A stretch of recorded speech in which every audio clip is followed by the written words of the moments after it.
Muchas gracias, Paco, muchas gracias a todos ustedes por esta reunión.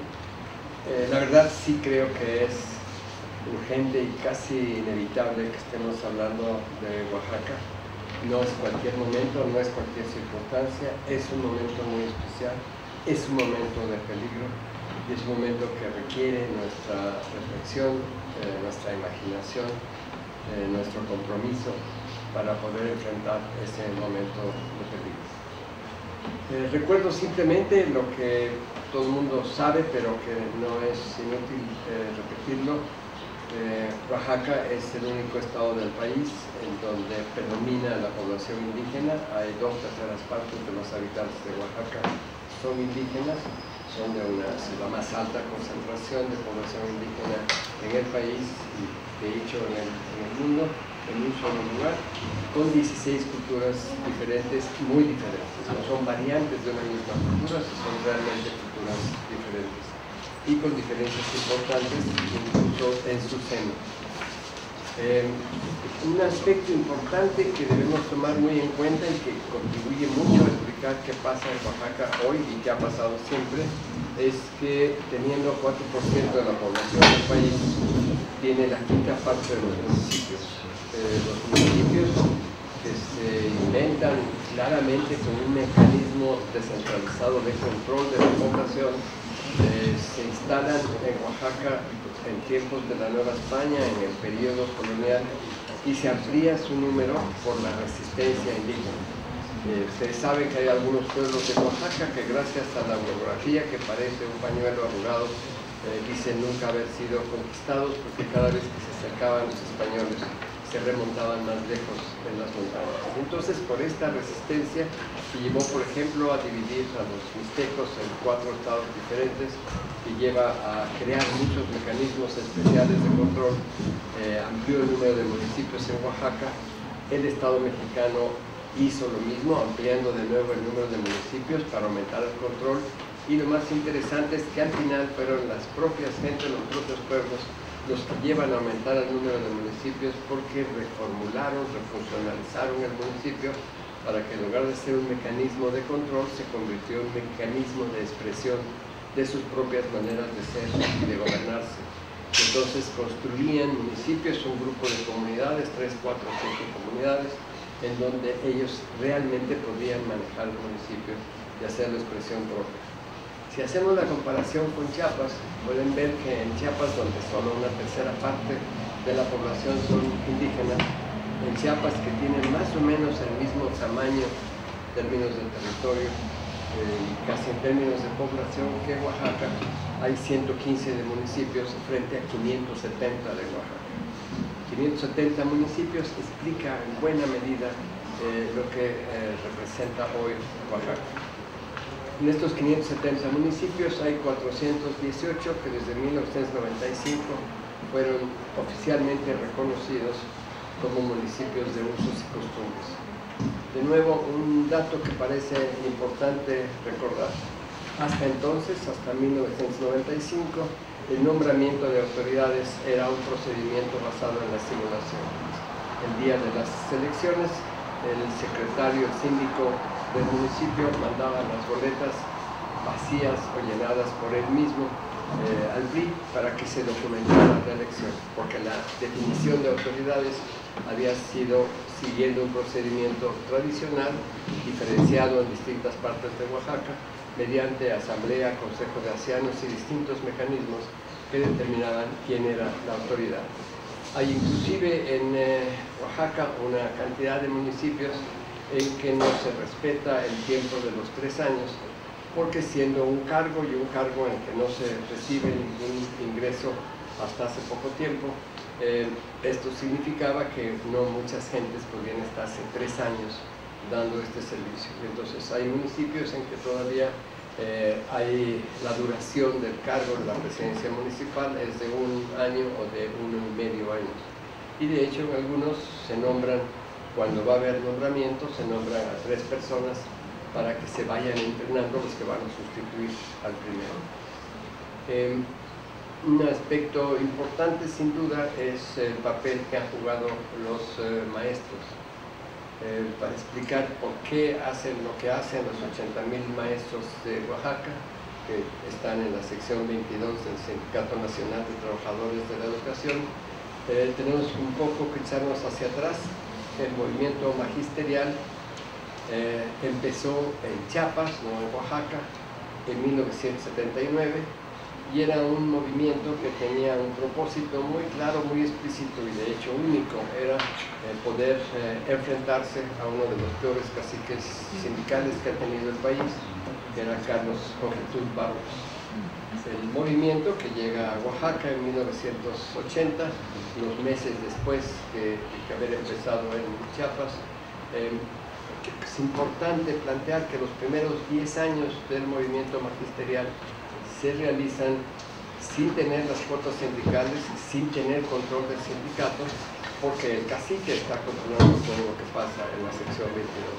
Entonces el movimiento es dentro del sindicato, en el marco del sindicato, pero sin que el movimiento tenga control de los recursos del sindicato y de las condiciones de poder, de disciplina y de todo lo demás que tiene el sindicato. Finalmente, después de este largo periodo de lucha, se decide desplazar a este líder de los maestros del Sindicato Nacional y se pone en su lugar a una persona que todo el mundo conoce, un líder revolucionario realmente comprometido, abierto, capaz, que sustituye claramente a Jorge Tull Barros, la maestra Esther Gordillo, que ocupa su lugar, y que es interesante señalar que en su primer discurso, en el discurso de toma de posesión de Esther, lo primero que hace es dirigirse a la sección 22 y expresar su apoyo total a lo que en su gestión para lo que está haciendo la sección 22. Un poco tiempo después se realiza un acuerdo muy importante para lo que pasa después entre el gobernador del estado, que en esos momentos es un gobernador mixteco, Eladio Ramírez, la sección 22, los pueblos de Oaxaca, para que entre los pueblos, los padres, los maestros y el Estado conduzcan la educación en Oaxaca. Y para esto crean una institución en donde es el único caso en el país en que no hay una Secretaría de Educación para ocuparse de los asuntos educativos en el gobierno, sino hay un instituto, el Instituto de la Educación de Oaxaca, el IEPA. En este instituto se acuerda que el gobernador del estado va a designar al director, va a indicar las principales políticas, pero que la implementación de las políticas y su concepción misma va a quedar a cargo del cuerpo directivo del IEPO, en donde están como jefes de departamento pactado originalmente, y en el diseño original del IEPO va a estar en manos de los maestros, y son comisionados del sindicato que están cobrando en el IEPO por hacer un trabajo como jefes de departamento y en distintas funciones dentro de la institución. Quiero subrayar que en este periodo, en el arranque del IEPO, están metidos los pueblos. No está, siento que los pueblos mismos no están, se puede con los 16 pueblos, con los 570 municipios, tener a la gente trabajando en el IEPO, pero los pueblos están involucrados en todo el proceso. A partir de entonces, inaugura el movimiento magisterial, una tradición que se mantiene cada año desde entonces. A principios de mayo, de hecho el 1 de mayo, empieza la movilización magisterial, que va provocando impaciencia creciente en la gente de la ciudad de Oaxaca, porque empiezan con todo tipo de marchas y bloqueos y finalmente instalan un plantón en el Zócalo de Oaxaca para presentar sus reivindicaciones.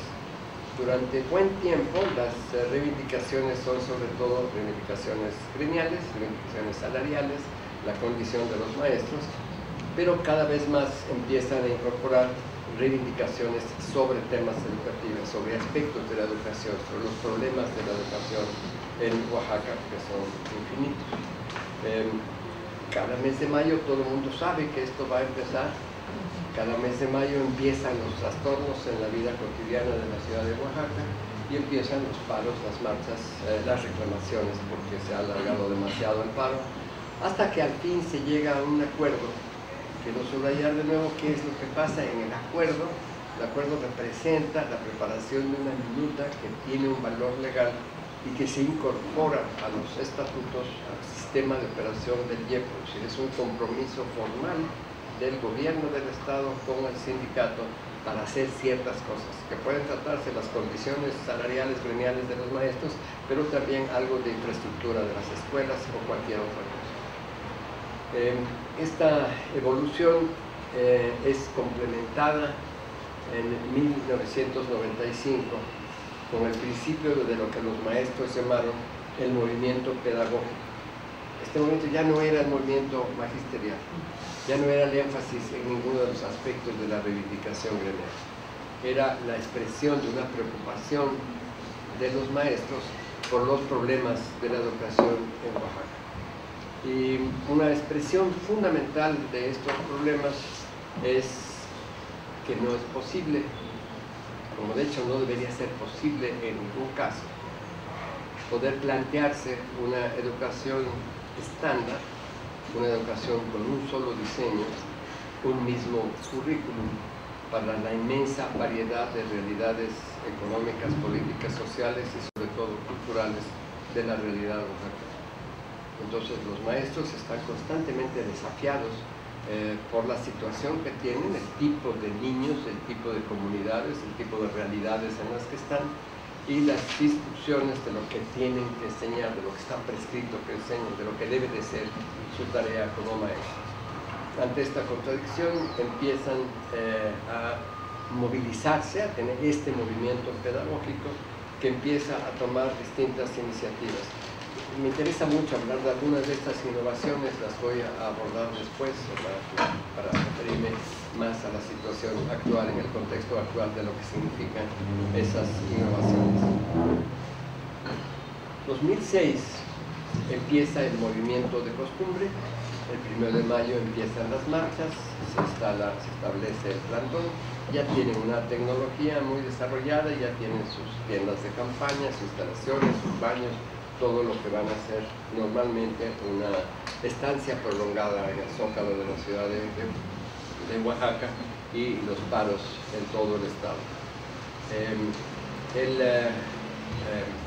A partir del 1 de mayo empieza el gobernador Ulises Ruiz una campaña muy intensa contra los maestros. Una campaña con un diseño publicitario muy claro y con una combinación de elementos. Se oyen voces en la campaña de una voz de un niño o una niña que dice: maestro, por favor, te extraño, te necesito en mis clases, no me abandones, por favor, ven a enseñarnos de nuevo. Y otras voces, otras expresiones que son declaraciones, los empresarios, la gente, los padres, planteando los problemas que causa el abandono de las clases. Quiero subrayar lo que para todos es evidente: el problema de los paros no es simplemente lo que se plantea, que los niños y niñas pierdan clases, sino lo que significa el trastorno familiar. Si no tienen clases, si los padres están trabajando, se crea un problema para los padres de qué hacer con los niños y empieza a producirse una serie de trastornos que provocan inquietudes, molestias y que se utilizan en la campaña mediática. El 14 de junio de 2006, asumiendo que la campaña mediática ya penetró suficientemente en la gente y evidentemente hay manifestaciones de que la gente no está satisfecha de lo que está pasando, de las marchas y de los paros, se organiza un primer esfuerzo de represión del movimiento magisterial. Y llega la policía del Estado a un intento de desalojar a los maestros del Zócalo de la ciudad. El magisterio tiene la sección 22, una estación de radio, se llama Radio Plantón, naturalmente, y en Radio Plantón empiezan a transmitir muy temprano en la mañana, desde las 4:30 de la mañana, empiezan a transmitir lo que está pasando en el Zócalo. Llaman a la población a decir: estamos los maestros siendo agredidos en el Zócalo, y se habla de que ha llegado la policía. No entro en los detalles, hay demasiadas cosas interesantes que contar. Lo importante es que empieza a llegar la población. Los policías estatales, sobre todo en aquel tiempo, eran policías gorditos y no suficientemente entrenados El hecho es que la sociedad les gana y los corre a ellos en lugar de ser desplazado del campamento de los maestros. Pero la agresión se siente como algo real. Al día siguiente, naturalmente, se organiza una marcha. A alguien en la marcha, nadie sabe exactamente quién, se le ocurre la frase de Ulises ya cayó, Ulises el gobernador.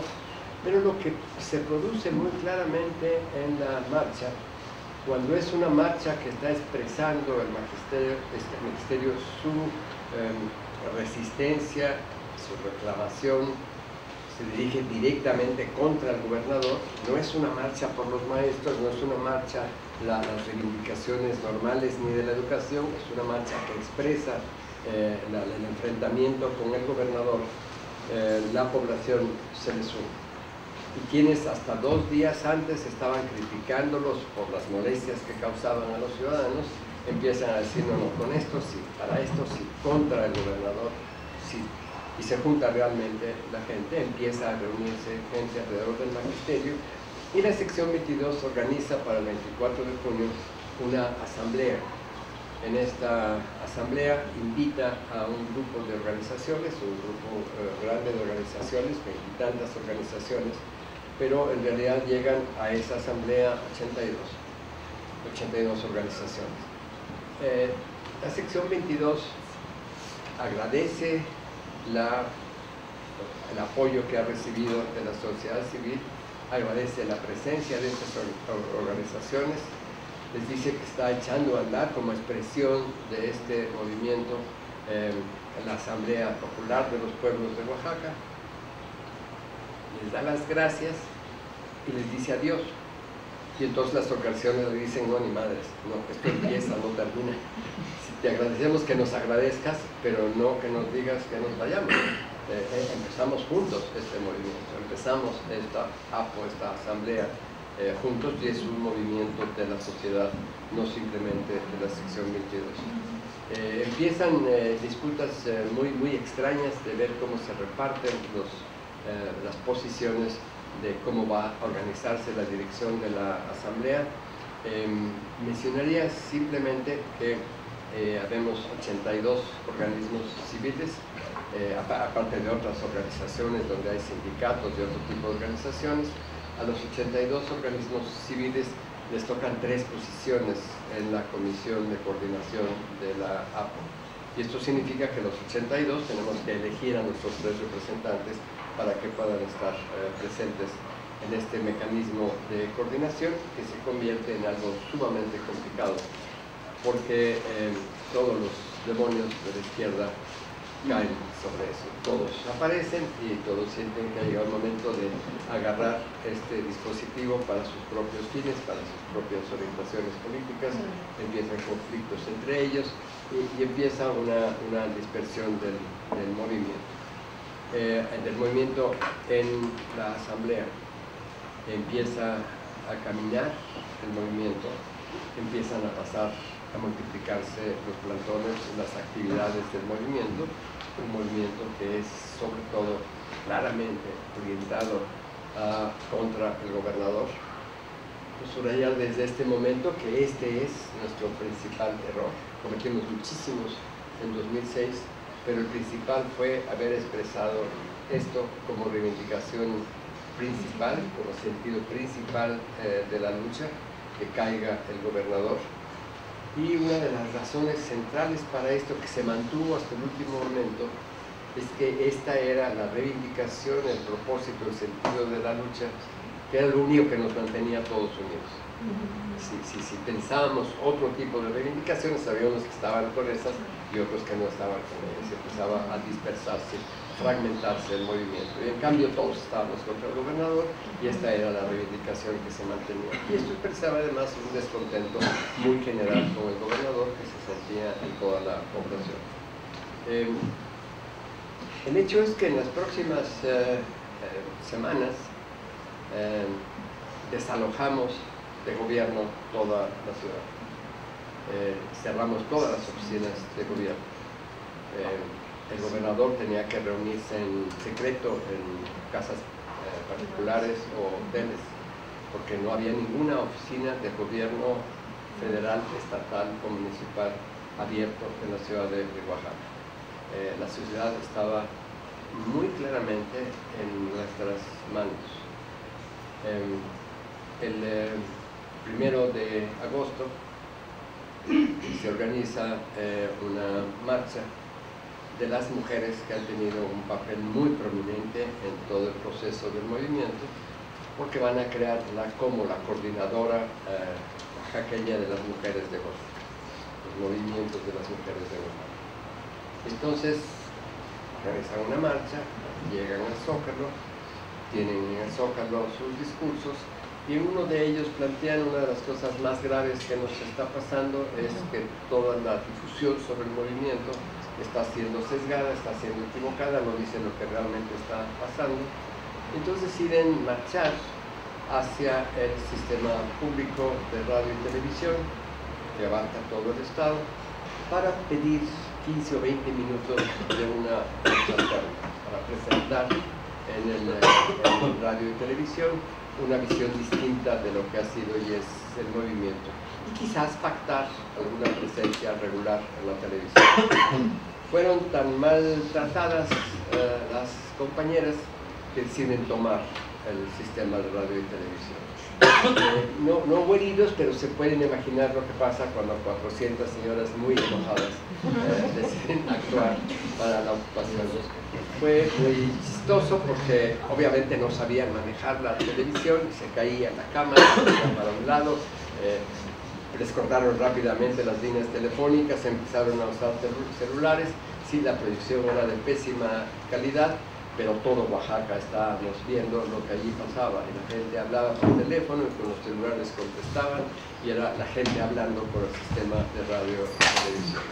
Empezó a tener inmenso prestigio. Las compañeras se negaron de manera sistemática a recibir ninguna ayuda técnica de varones, entonces las compañeras fueron las que estuvieron ocupando la voz en radio y televisión de todo el movimiento. 20 días después, el gobierno decide atacar el sistema de radio y televisión. Como las mujeres tienen en ese momento tanto prestigio en la sociedad, no se atreve a hacerles nada, pero manda a sus pistoleros para que destruyan el equipo. Entonces llegan de balazos, destruyen el equipo para que no puedan hacerse transmisiones. 8 horas después de una reunión de emergencia, ocupamos las 2 estaciones privadas de radio de Oaxaca. Y teníamos ya 2 estaciones, no una. No las mantuvimos todas en operación porque no teníamos ni las capacidades, pero el hecho es que teníamos finalmente control del sistema local de radio. Para dar un poco idea de lo que estaba pasando en Oaxaca, de cosas que evidentemente nos sorprenden, es que una noche, a las 11:30 de la noche, llega un reporte a la estación de radio y que empiezan a disparar al aire. Y llega el reporte y ahora van caminando por Escuela Naval. Y en este momento están llegando a Porfirio Díaz y han dado vuelta por aquí y se dirigen a la Colonia Reforma. Entonces alguien dice en la cabina, entonces estos están yendo y van a ir a donde están nuestros compañeros vigilando las estaciones de radio que tenemos tomadas. Y algún otro en la cabina dice, bueno, quizás lo que tenemos que hacer es poner barricadas. Piensen ustedes en la insensatez. Están ustedes a las 12 de la noche en su casa, oyen el radio, y les dicen que hay quizás como 1000 sujetos, policías, que están disparando y andan por la calle. Parece que lo sensato es guardarse en el closet o hacer algo así. Y salen quizás 10,000 personas a la calle y empiezan a armar barricadas. Esta es la idea. Salen a la calle para montar barricadas y proteger a todos los edificios que están ocupados. En uno de ellos, ahí en la Colonia Reforma, armar una barricada así improvisadamente consiste en ver algún carro estacionado y cruzarlo en la calle, que lo pueden hacer 10 personas cargándolo. Se arma una barricada en una calle donde hay una estación de radio, llega una de las camionetas, encuentra esta barricada empieza a echarse para atrás, pero rápidamente la gente pone atrás otra barricada. Y los policías que estaban allí, que no eran tantos en una camioneta, ven a la gente tan enojada que deciden irse, amenazando con sus armas, pero deciden irse de allí. Y así capturamos una camioneta que exhibimos al día siguiente en el Zócalo para mostrar que sí había sido el Estado, porque estos hombres vestidos de negro tendrían en la espalda el letrero APO, para pretender que esto habían sido desmanes creados por el movimiento. A partir de entonces empieza a haber barricadas en toda la ciudad. Se levantan cada mañana 1.500 barricadas, todas las noches, y en las mañanas se quitan estas barricadas. Para nosotros, quiero subrayar, es una lección que parece que hoy debemos tomar quienes vivíamos ahí, quienes estábamos ahí, que hablamos de las notables organizaciones autónomas de los pueblos en las comunidades.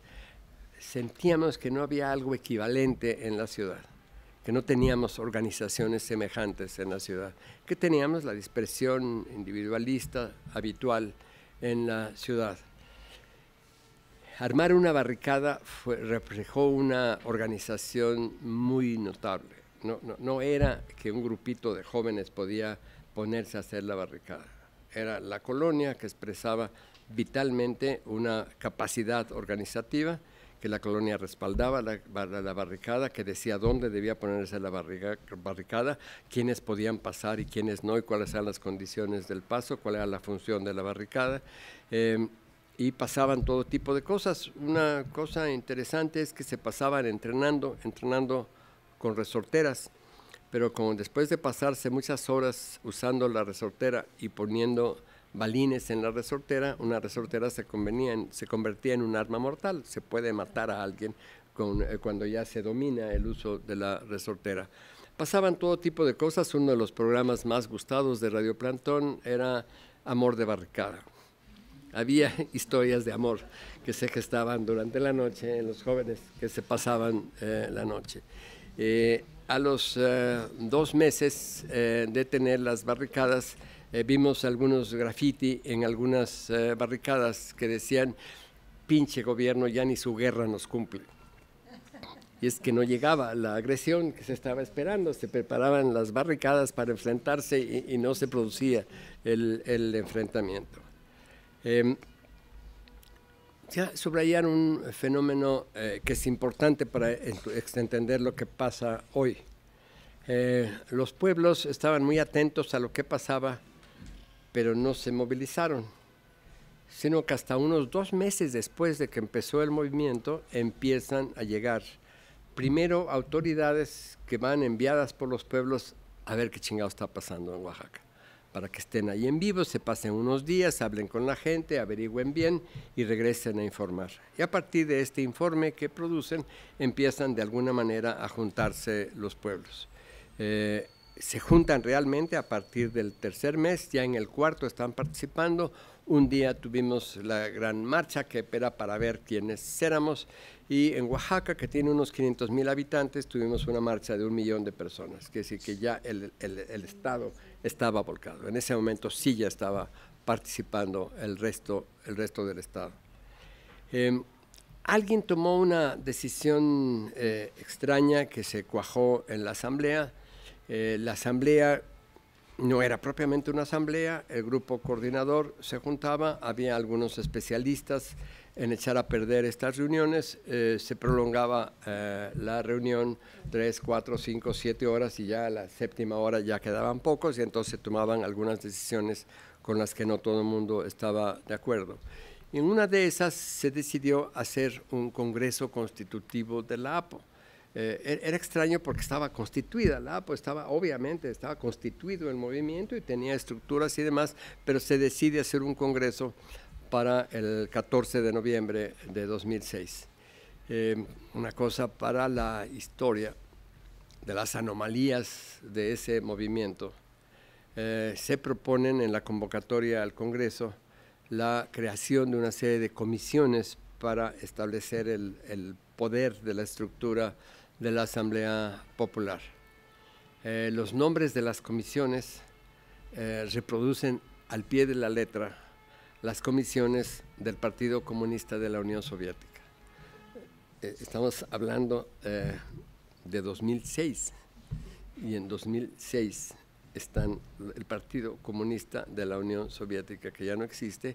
Esas comisiones originales se vacían, se proponen para el Congreso Constitutivo de la APO. Naturalmente el Congreso no aprobó esa tontería, esas comisiones que no tenían nada que ver con nada, con la realidad oaxaqueña, pero se produjeron una serie de condiciones especiales. Había APOs regionales, a la Asamblea Popular de los Pueblos de Oaxaca, en la Sierra Norte. Ahí en la Sierra Norte están pueblos zapotecos, chinantecos y mijes. En la Sierra Norte se plantea por los pueblos, por los municipios, nombrar representantes para la Asamblea, para el Congreso Constitutivo y para que queden como parte de los organismos de dirección que se van a establecer. Por algún mecanismo muy extraño que no entendemos bien, estamos hablando de más de 100 municipios que nombran a 27 personas. ¿Por qué el 27? Nadie tiene una explicación, simplemente decidieron que fueran 27, son los que finalmente quedaron, y aparecen 27 personas que representan a la APO de la Sierra Norte, y hay APO del Istmo, APO de la Mixteca, y varias APOs regionales que se han constituido y que nombran sus representantes para el Congreso Constitutivo. Antes de la realización del Congreso Constitutivo hay un primer ejercicio de represión. Hay una gran presión sobre Fox para que acabe con este movimiento. Empieza a haber vuelos rasantes en Oaxaca de la Marina. Esto es lo que empieza a aparecer en Oaxaca. Y después de estos vuelos rasantes y de estar viendo lo que está pasando, aparecen el 28 de octubre policías federales que llegan hasta las puertas de Oaxaca, pero todavía no entran a la ciudad. Pasan 2 días en la puerta, que da oportunidad para que se discutan muchas cosas de qué hacer cuando la policía entre. Y la decisión que se da en la Asamblea de Coordinación es que no se haga frente a la policía cuando entre, y que las barricadas se levanten a su paso y que dejen pasar a la policía en lugar de enfrentarla directamente. Pero esto, que es una decisión de la Asamblea, no es tan fácil de instrumentar, porque cada barricada es autónoma, tiene su propio sistema de gobierno, y entonces puede o no aceptar la orden de levantar la barricada. Y entonces hay barricadas que no se levantan. Pero la policía logra pasar, se levantan las que le dan paso hasta el Zócalo. En el Zócalo la gente se retira del campamento, del plantón que está ahí instalado, y se retira el campamento y las huestes de varias barricadas hasta el espacio de la universidad, porque se considera esa tradición un poco mágica que la universidad es intocable y que en ese espacio no va a llegar la policía. Se refugian ahí, y el 1 de noviembre empezamos a oír con una señora muy, muy notable que estaba llevando la voz cantante en Radio Universidad, que era la muy famosa doctora Escopeta. La doctora Escopeta empieza a decir, de pronto están viniendo hacia la universidad. Ya se acercaron a la universidad y hay muchos policías y vienen con tanques y vienen muy armados. Y ya empezaron a sacudir las rejas de la universidad. De nuevo, imagínense, se anuncian 4,000 policías que se están acercando a la universidad. Salieron a defender la universidad a raíz de las llamadas de la doctora Escopeta, alrededor de 15,000 personas. Entre esas personas hay personas de todas las edades. Hay un video muy famoso donde va un chamaquillo que no va a tener más de 14 años, lleva las piedras en las manos, lleva la cara llena de decisión, anuncia cómo van a defender a la universidad y dice la frase que se ha repetido mucho en Oaxaca: es porque el pueblo nunca se raja. Y van a la pelea, y es una pelea que dura cerca de 6 horas, y la gana la población. Esto significa que en algún momento le informaron a las autoridades que la única posibilidad de que la policía saliera de allí, pudiera retirarse y enfrentar a la población, era una masacre en que morirían cientos de personas. Y no se animaron a tener esta matanza de cientos de personas y deciden retirar a la policía, pero fue una batalla que se conmemora en Oaxaca todavía, que se le llama la Batalla de Todos los Santos y que hay videos de todo tipo mostrando la Batalla de Todos los Santos, que es una de estas únicas batallas en que la sociedad le gana a la policía y logra sacar a la policía del lugar. Se realiza el Congreso Constitutivo de la APO, no me detengo más en la enorme riqueza de lo que se llegó a llamar la Comuna de Oaxaca, la enorme cantidad de cosas que pasaron en la ciudad en ese tiempo, un par de cosas que ilustran el humor. Una parte del humor era una organización de derechos humanos, registró que en esos 5 meses que tuvimos la ciudad totalmente en manos de la gente, hubo mucho menos crímenes, asaltos, violaciones o cualquier tipo de delito que en cualquier periodo semejante de los 10 años anteriores.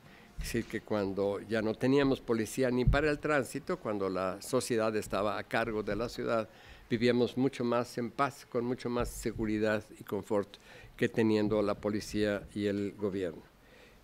Un segundo aspecto, de pronto 2 asambleas casi al mismo día y de manera independiente, de pronto se hace una pregunta.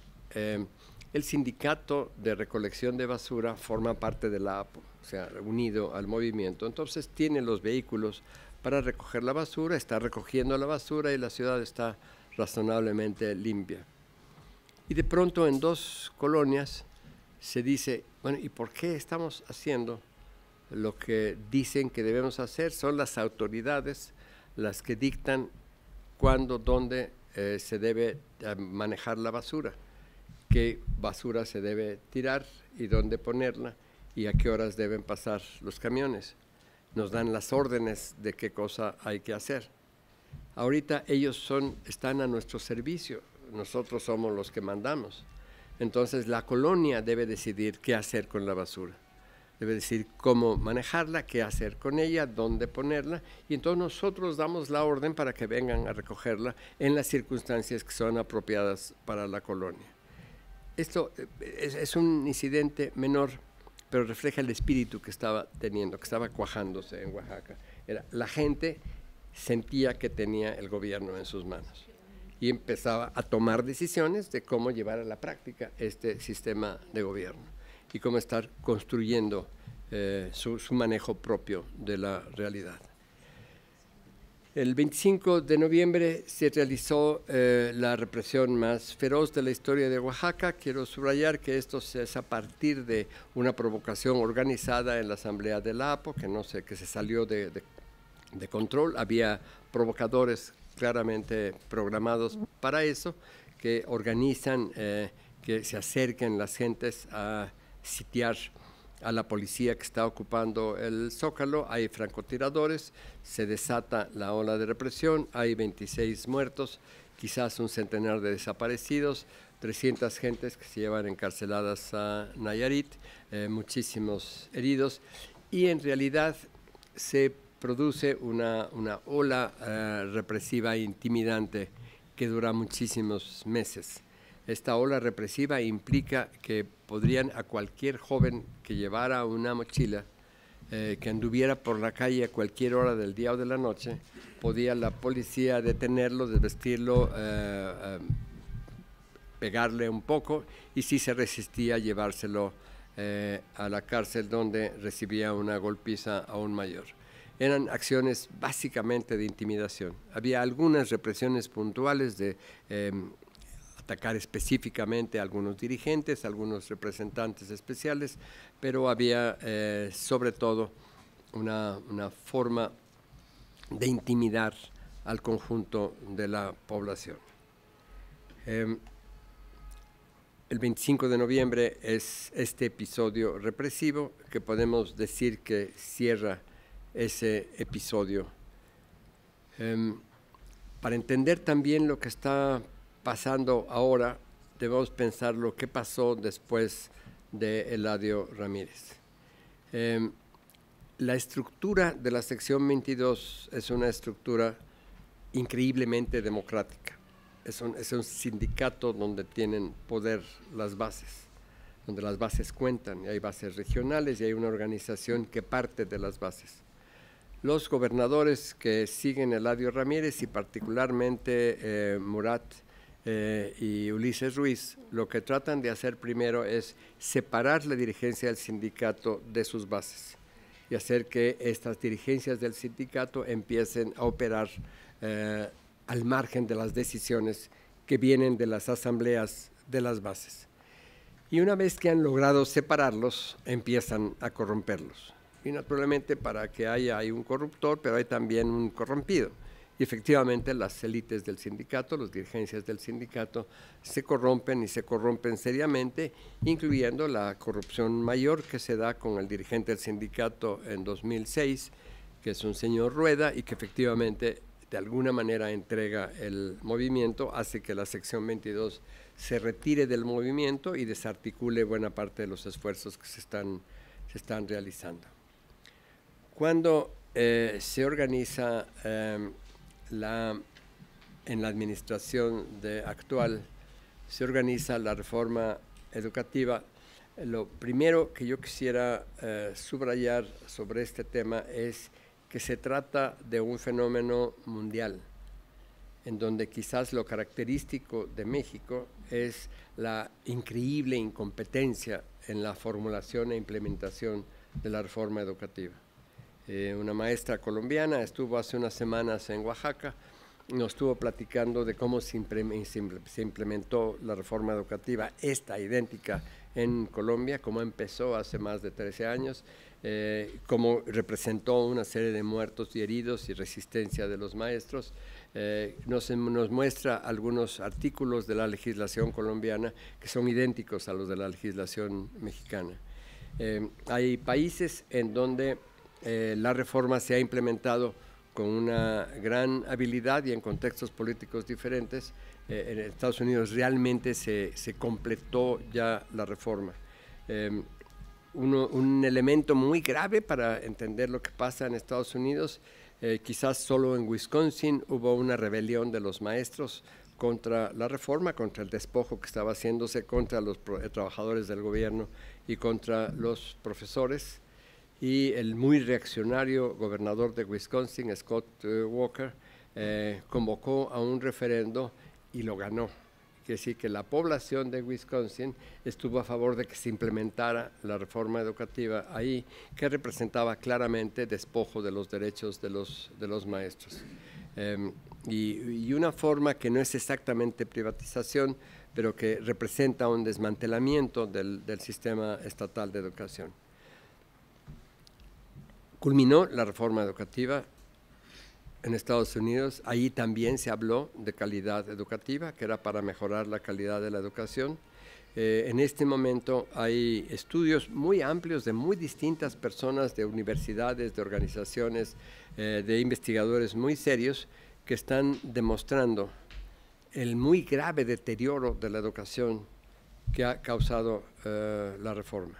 Es decir, que existe ese deterioro, que existe claramente un deterioro de la educación en Estados Unidos.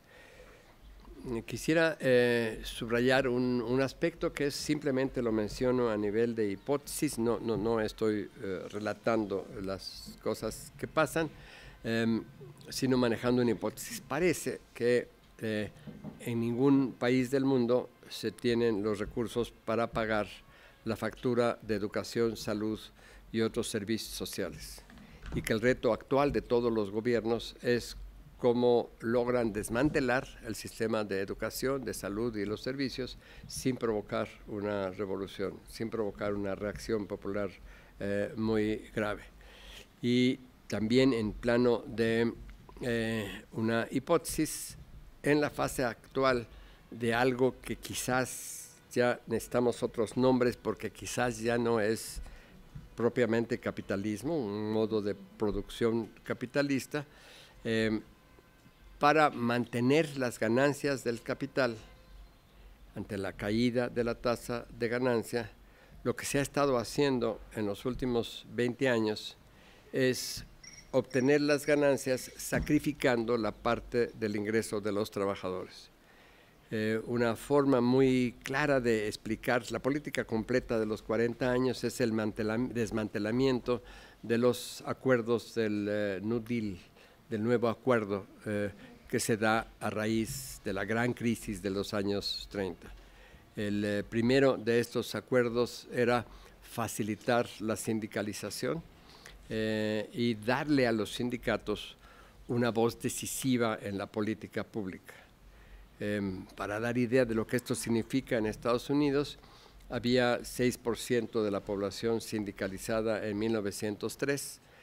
Después del New Deal, esta cifra se multiplicó en algún momento hasta casi 10 veces. Es decir, aumenta sustantivamente la proporción de la población sindicalizada. Después de la reforma neoliberal, del aparato neoliberal, la población sindicalizada en Estados Unidos es de nuevo 6%, como en 1903. Es decir, se desmantela la fuerza de los sindicatos, ya no pesan en la definición de la política pública, ya no pesan en la organización de los trabajadores. Este procedimiento, el segundo elemento del acuerdo del New Deal, era un aumento sistemático anual en el salario real de la gente. Esto estuvo dándose claramente, sobre todo en los famosos 30 años gloriosos de que hablan los analistas franceses. Esto se detiene en los años 80 y en los años 90 empieza el deterioro de los salarios medios en Estados Unidos y de hecho en todo el mundo. Y lo que era el aumento global del empleo desde que nació el capitalismo, esto empieza a detenerse a nivel global. Y entonces primero se estanca el número de empleos y después el número de empleos empieza a reducirse. O sea, se ha reducido el número de empleo y hay quien puede decir con seriedad que estamos al fin de la era del empleo, es decir, que ya no habrá empleos para la mayor parte de la gente, que el número de desempleados formales será un número creciente. Entonces hay un deterioro para los trabajadores, para la parte de los trabajadores, de los salarios, del número de empleos. Los salarios se estancan y empiezan a disminuir. El tercer acuerdo del New Deal era el estado de bienestar, recursos presupuestales para educación, para salud, para pensiones, para todo esto. Y lo que se hace es desmantelar esta parte de manera sistemática. Se reducen los presupuestos de educación, de salud, se privatizan las pensiones, pasa todo este elementos que, como decía, en varios países ya se ha terminado, ya se ha realizado por completo esto. Y se crean las condiciones para el despojo.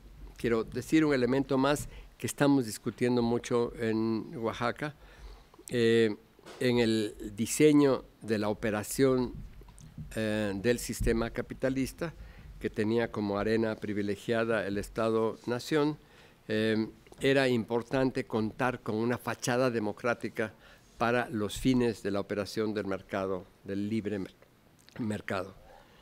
Cuando ya no se opera en términos del mercado, porque esta acumulación de dinero no se puede convertir en capital, porque ya no contrata mano de obra, y ya no contrata mano de obra porque ya no puede ponerse a producir, porque ya no hay quien compre lo que se podría producir.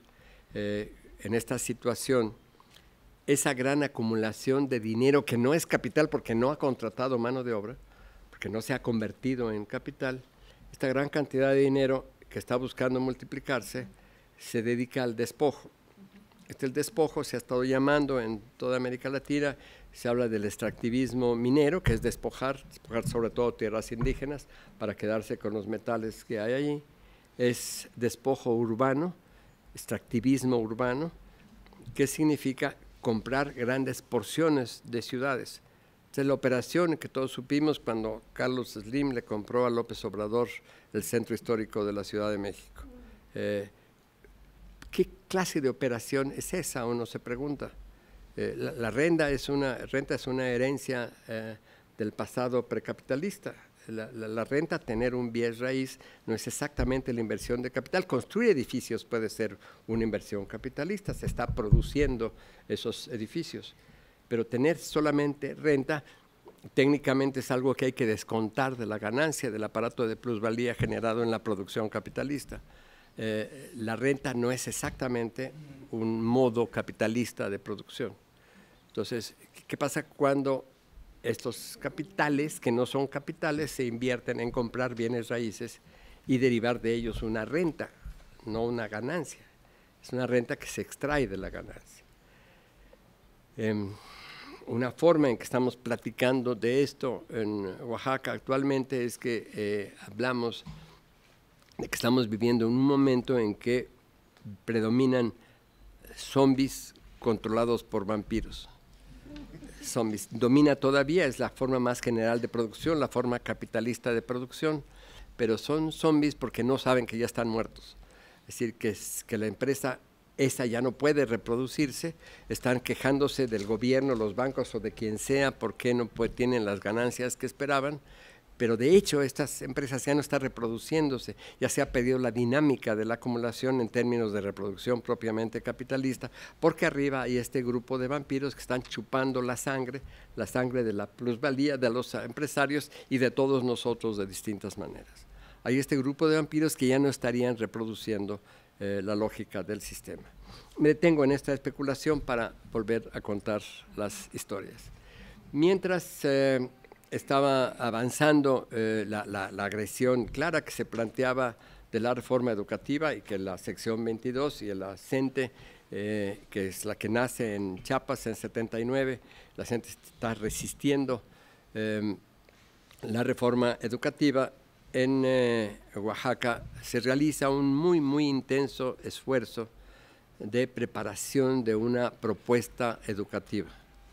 Quiero decir que hay problemas en el seno de la sección 22 por su enorme diversidad y por su capacidad democrática. Hay 38 corrientes políticas registradas dentro de la sección 22, corrientes políticas que se activan muchísimo cuando hay nombramiento de un secretario general o hay que tomar decisiones importantes. No es fácil tomar decisiones y hacer muchas cosas dentro de la sección 22. Con un enorme esfuerzo, haciendo muchos distintos compromisos, se prepara, se formula el programa de la transformación de la educación en Oaxaca, el PTEO. Es un programa muy interesante con todos los compromisos, con todas sus limitaciones, con todas las reservas que uno puede plantearle. Es un programa de transformación de la educación que tiene elementos sumamente interesantes. Y esto lo preparan los maestros y lo presentan y lo utilizan en sus negociaciones con el gobierno, tratando de plantear, no estamos oponiéndonos a la evaluación, pero estamos proponiéndote una evaluación que tenga sentido, no el tipo de evaluación que está pretendiendo hacer el gobierno. Hay un elemento que han circulado mucho los propios maestros. Entre las preguntas de la evaluación de la reforma educativa, una evaluación que tienen que tomar los maestros para poder mantenerse en funciones, pueden cesarlos sin indemnización si no toman esa evaluación, y que al tomarla están perdiendo derechos y se encaminan a una carrera profesional que les ofrece unas cuantas zanahorias a corto plazo a cambio de domesticarlos de una manera muy agresiva. Una de las preguntas de esta evaluación, que se vende con la idea de que es un sistema para mejorar la calidad de la educación, una pregunta es: estalla un incendio en el salón de clase, ¿qué debe hacer el maestro? Hay tres respuestas posibles, el maestro debe elegir una de las tres. Primera, llamar al intendente. Segunda, llamar a los bomberos. Tercera, evacuar el salón. La respuesta correcta es la primera. En buena parte de las escuelas de Oaxaca no hay bomberos ni intendente. Es muy difícil que ningún maestro responda cualquiera de la respuesta correcta. Pero uno se pregunta, ¿qué relación puede tener esta pregunta y sus respuestas con la calidad de la educación? de qué manera estoy viendo si el maestro es competente o no, si puede desempeñar la función magisterial. El PTO propone un sistema de calificación, un sistema de evaluación que corresponde a otra visión del asunto, y propone una forma de educar en Oaxaca que sugiere una serie de situaciones diferentes.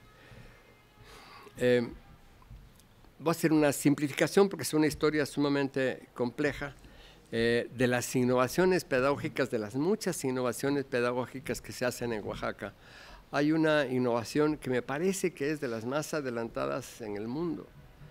Hay 10 secundarias que se llaman secundarias comunitarias, donde los niños, el primer día del primero de secundaria, forman grupos de 2 a 5 niños y niñas y escogen un proyecto sobre el que van a trabajar durante su educación secundaria, concertado con los abuelos, los caracterizados y las autoridades de la comunidad. Entonces se trata de concebir un proyecto que les interesa a los niños y niñas y que es de interés para la propia comunidad. No están manejando salones de clase, asignaturas, la operación normal de la secundaria. Están trabajando en proyectos que tienen que ver con la realidad comunitaria y que corresponden a su interés. Los maestros tienen fundamentalmente la función de protegerlos del sistema escolar. Producen calificaciones que los niños ignoran por completo, que mandan a la SEP, producen el papeleo que corresponde al funcionamiento normal de una secundaria para que los niños no sean tocados por este sistema burocrático estándar, para que los niños realicen su formación de otra manera. En el pasado mes de noviembre, cuando estos niños presentaron el encuentro de Tejiendo Voces por la Casa Común en Oaxaca, se presentaron en público, era realmente muy espectacular verlos en funciones. Son niños vivos, no están repitiendo nada que hayan memorizado, son niños que piensan por sí mismos, que se juntan, que discuten entre ellos, que es un fenómeno muy espectacular de ver el nivel de formación que han tenido estos niños en esta que es una innovación pedagógica muy radical. Tienen en Oaxaca, los maestros han creado muchas innovaciones pedagógicas de este tipo. Están trabajando seriamente dentro de lo que pueden, dentro de sus marcos, en una forma de mejorar las condiciones de la educación en Oaxaca. Un elemento que contribuye a explicar por qué los pueblos asumen como propia la reforma educativa son algunas normas de la reforma educativa. La ley establece que si el grupo no tiene 30 niños, niñas registrados, el grupo debe cerrarse y el maestro va a ser reasignado. Si se da que no hay suficientes niños en la escuela y entonces se hace lo que llaman el esquema unitario, entonces se agrupan de primero a sexto con un solo maestro, y si no hay suficientes niños en este agrupamiento, en este esquema unitario, se cierra la escuela. Cuando se da este caso, los niños y niñas deben ser enviados a las que se llaman escuelas de concentración. No es una improvisación mía, así se llaman, así les ponen, son escuelas de concentración. Se dice, es un rumor que corre por Oaxaca, que quizás las propias autoridades han corrido el rumor, que cuando esto se implemente, porque se ha seguido resistiendo en Oaxaca, que como en Brasil, el gobierno facilitará el transporte de las comunidades hasta las escuelas de concentración. Pero esto significa, piensan los pueblos, que los niños van a ser desarraigados de sus comunidades, que sería uno de los propósitos de la reforma. Se habla de que la reforma es un procedimiento de privatización, pero no podemos llamar privatización a esto, porque no es cierto que va a haber una empresa privada o que el Mexicanos Primero vaya a llegar a estos pueblos a dar estas clases de estos grupos que se han cerrado. Es un abandono de una parte de la población, que sí que va a haber un número de niños y niñas que se quedarían sin sin escuela. Y esto es algo que están viendo los pueblos y que los hacen reaccionar. El año pasado, cuando estaba preparándose una gran marcha de la CENTE, que iban a llegar profesores de 10 estados a marchar en la ciudad de Oaxaca un lunes, primero llegaron unos días antes 28,000 policías militarizados al estado, que se apostaron en lugares estratégicos, y un jueves, como una forma de desafiar y provocar a los maestros, se declara extinto el IEPO, se cierra el IEPO. Y al cerrar la institución, se cierran, se abandonan, se destruyen 30 años de los acuerdos que habían firmado el sindicato y el gobierno y que representaban un conjunto de compromisos de las partes para llevar a la práctica. Desaparece la institución y se funda un nuevo IEPO con otras características distintas al anterior, en lo que aparece claramente para que los maestros reaccionen, hagan en su marcha todo tipo de desmanes, y aquí está la policía para reprimirlos.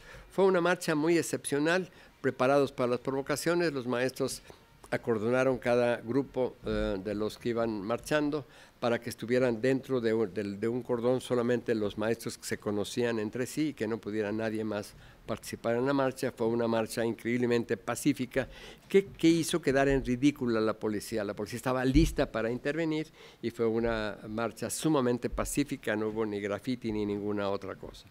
Se acumularon incidentes como estos, que eran provocar a los maestros, y que se mantenía la propaganda contra ellos, una propaganda muy grave. Por ejemplo, se descubrió que había 300 aviadores en el IEPO.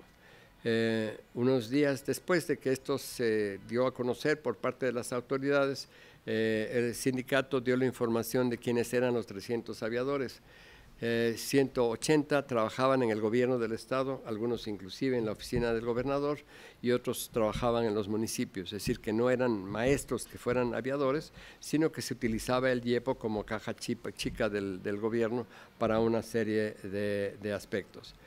En todo ese periodo se realizaron paros que no podían realizarse de forma completa, porque descontaban desde luego por estar en el paro, pero además de descontar, si faltaban los 3 días podían ser cesados sin indemnización, y la mayoría de los maestros no podían correr ese riesgo, el de perder su chamba.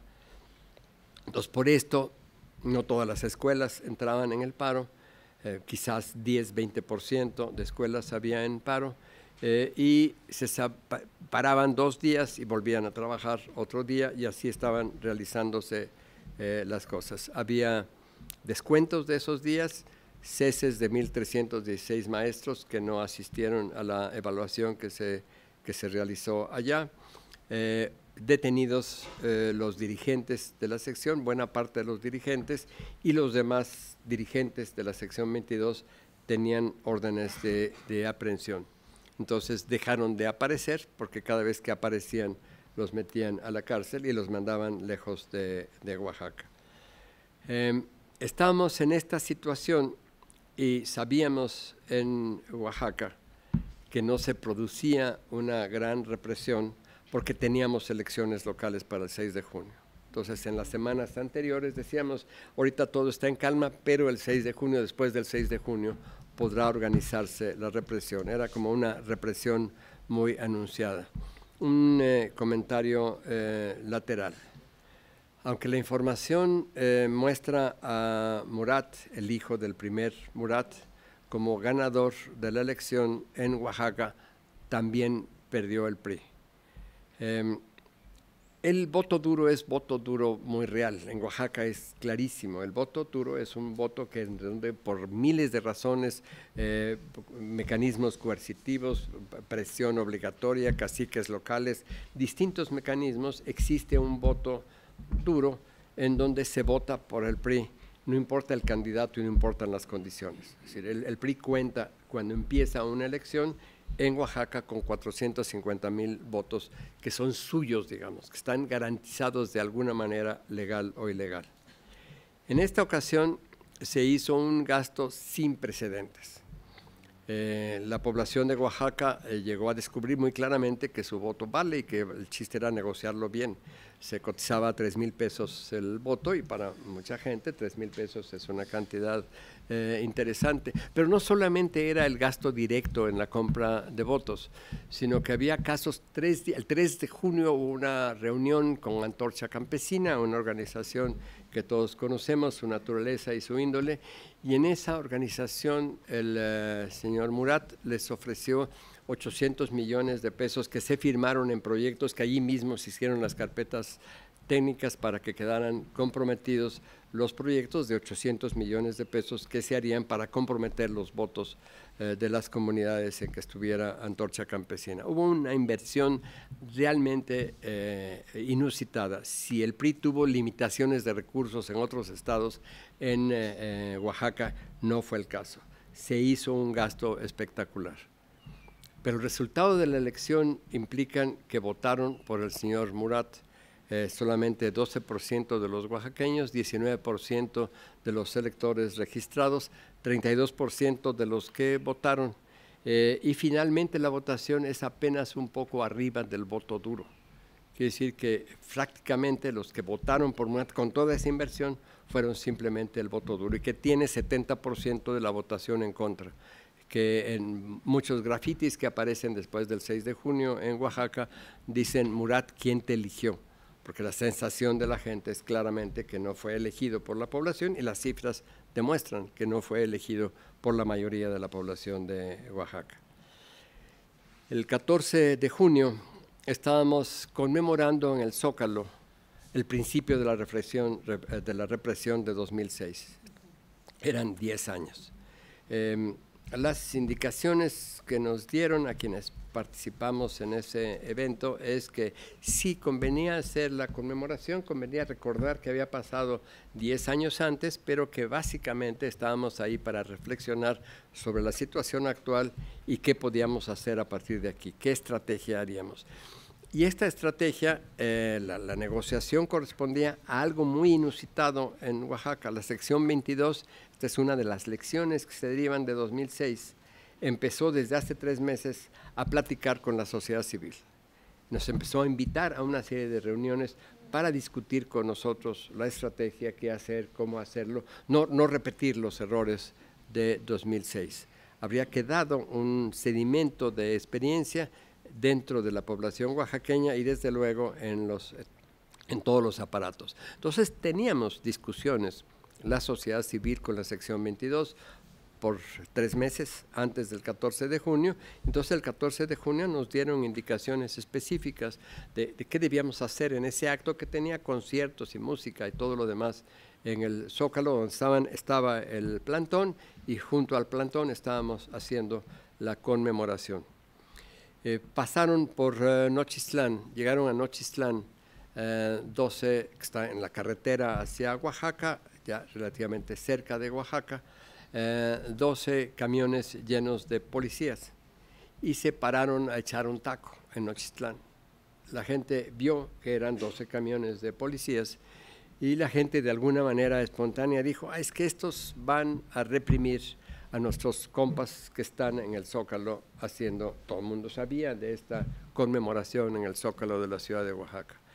Y entonces decidieron bloquearlos y no dejarlos pasar para que no llegaran a reprimir a la gente que estaba en el Zócalo. Se armó rápidamente el bloqueo, empezaron a llegar gente de los pueblos, llegó a sumarse mucha gente y al ver tanta gente, los policías que estaban ahí no se atrevieron a actuar por su cuenta, empezaron a reportarse y hubo sin duda alguna confusión, preocupación en las autoridades, en sus jefes para definir qué hacer. Y se produjo por varios días una situación tensa en que el bloqueo se fortalecía, había cada vez más elementos en el bloqueo, ya no era improvisado, ya era una configuración distinta del bloqueo y una decisión distinta del bloqueo, y las autoridades deciden no actuar hasta el fin de semana. Entonces, en ese fin de semana del 19 de junio, organizan la represión, donde quisiéramos subrayar que fue una fuerza